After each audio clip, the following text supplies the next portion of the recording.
Hello, and welcome again to Living English, where we learn how to speak English for work, travel, or study. In each program, we look at a short drama, then practice our English. So let's see today's episode of Sisters and Brothers. Remember, in the last episode, Anne arrived from Singapore. She met her business partner, Sarah. Now, she's checking in at her hotel.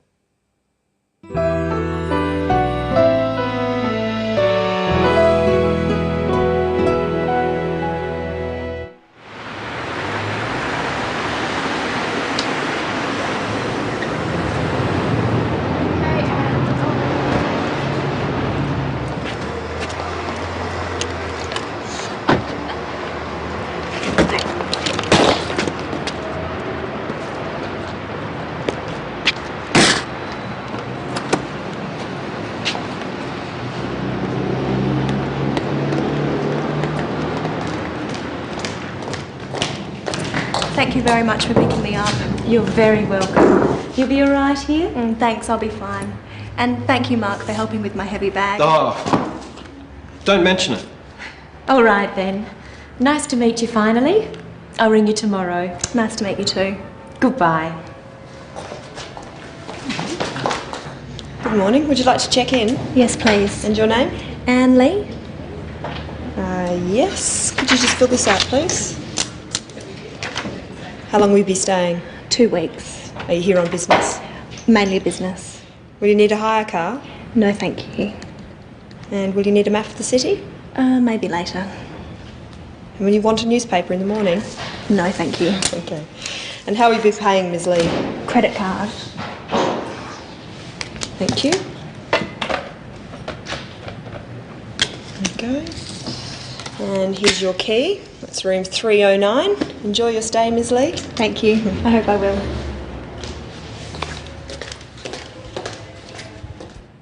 In that episode, we saw how to say thank you and how to reply. Let's have another look. Thank you very much for picking me up. You're very welcome. Anne says, thank you very much. This is a polite way of thanking someone. Try saying, thank you very much for picking me up with the clip. You're very welcome. Thank you very much for picking me up. You're very welcome. Sarah says in reply, you're very welcome. This is a polite reply. Try at home with the clip. Thank you very much for picking me up. Thank you very much for picking me up. You're very welcome. You're very welcome, or just you're welcome, is what we usually say when someone thanks us. Your is short for you are. You are welcome. Now listen for how Anne says thank you to Mark. And thank you, Mark, for helping with my heavy bag. Oh, She just says thank you. There's another way of saying thank you for everyday things. Listen carefully. You'll be all right here? Thanks, I'll be fine. Anne said thanks to a polite question. For small things like this, we just say thanks. In our next clip, listen for what Mark replies when Anne says thank you. And thank you, Mark, for helping with my heavy bag. oh, don't mention it. Mark says, don't mention it. He's politely saying that Anne doesn't need to say thank you. Don't is a way of saying do not, and mention means say. Now try saying it yourself. And thank you, Mark, for helping with my heavy bag. Oh, And thank you, Mark, for helping with my heavy bag. oh, don't mention it. In that episode, we also saw how to say goodbye. Nice to meet you too. Goodbye. She says goodbye as she leaves. It's a formal way of saying that you are going. Practice saying goodbye with the clip. Nice to meet you too. Nice to meet you too. Goodbye. When you get to know someone a little better, you can say, "See you later." Practice saying this after me. See you later. See you later. Now, let's look at how to ask questions about what you're going to do. How long will you be staying? 2 weeks. How long will you be staying? We use the word will to ask about the future. Now listen to another question that uses will to ask about the future. Listen carefully. The hotel clerk speaks very fast. And will you want a newspaper in the morning? Here's another question from the clerk. And will you need a map of the city? And here's another one. Will you need a hire car? All these questions are about what Anne will do in the future. They ask about her plans. They ask about what she intends to do or what she is going to do. For example, the question, "Will you need a hire car?" is asking about the future, about what Anne might need in the next few days. Now listen carefully in our next clip for another use of will to ask about the future. Thank you very much for picking me up. You're very welcome. You'll be all right here? Will you be all right here? Sarah wants to know how Anne will be in the next few days while she is staying at the hotel. In the next clip, see how the word will is used when you are not asking a question. And here's your key. That's room 309. Enjoy your stay, Ms. Lee. Thank you. I hope I will. Anne replies, "I hope I will," to the clerk, telling her to enjoy her stay at the hotel. She hopes that in the future she will enjoy staying at the hotel.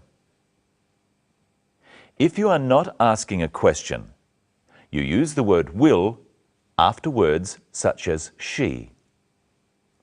She will need a hire car. I will need a hire car. And you will need a hire car. These sorts of words, I, she, you, are called pronouns.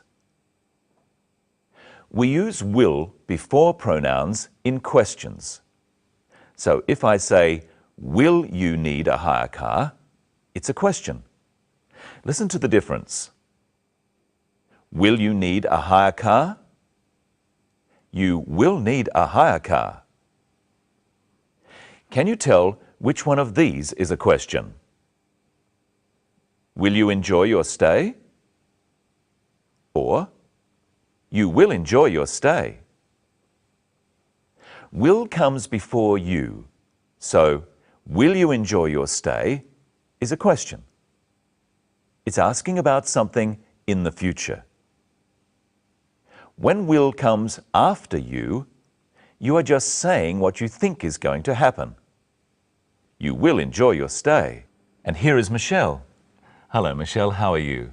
I'm fine, thanks, Brenton. Hello, everyone. What will we talk about today? We'll talk about how to pay for things and more about the word will. Now, Brenton, you're going on a holiday to Fiji.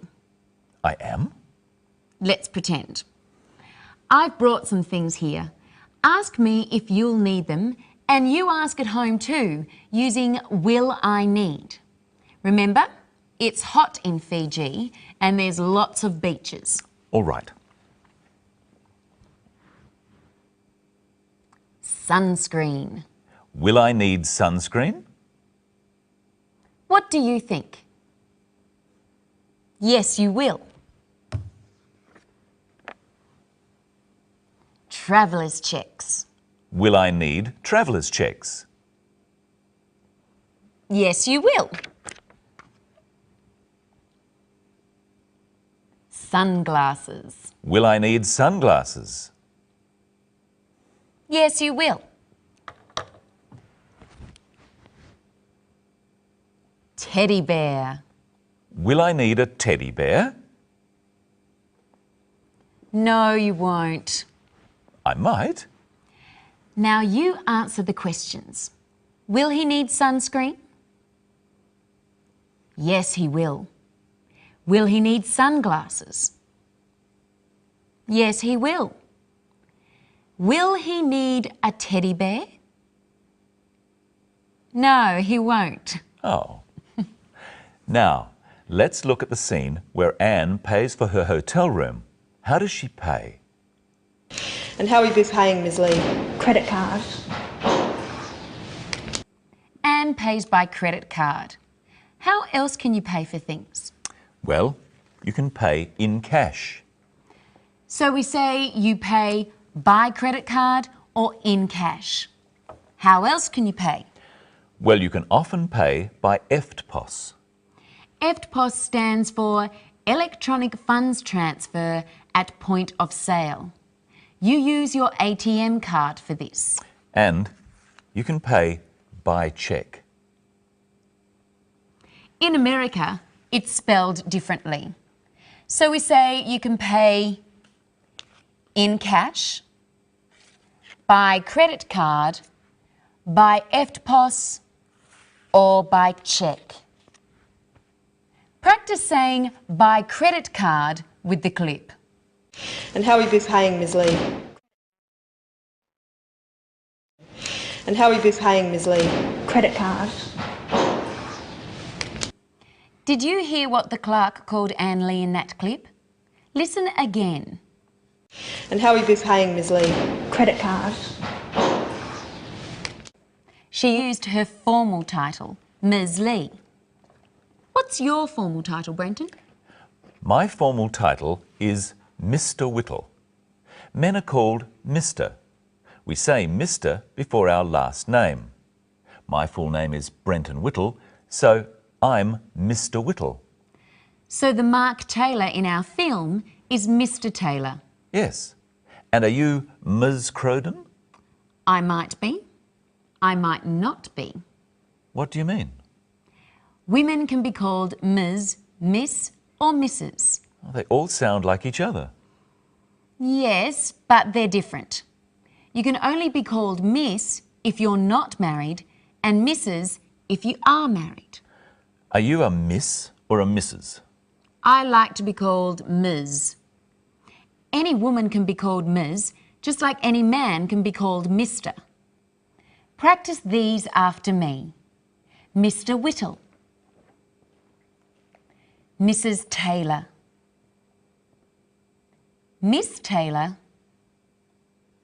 Ms. Lee.